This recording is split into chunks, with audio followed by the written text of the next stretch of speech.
దీన్ని ఎక్స్పాండ్ చేస్తాను చూడండి. 16 ఫ్యాక్టోరియల్. ఓకే, మీరు ఫైండ్ అవుట్ చేయండి లేదా క్యాల్సియం చేద్దాం. Just second. ఓకే, లేదు లాస్ట్లో చేద్దామా అంటే ఫైండ్ అవుట్ చేసి ఆ వాల్యూస్ ఫైండ్ అవుట్ చేసిన తర్వాత కూడా చేయొచ్చు మనం ఇక్కడ.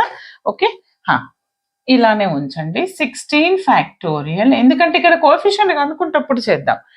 n1 ఫ్యాక్టోరియల్ అలానే రాయండి, మనకి n1 తెలియదు. n2 factorial, n3 factorial, n4 factorial, n5 factorial.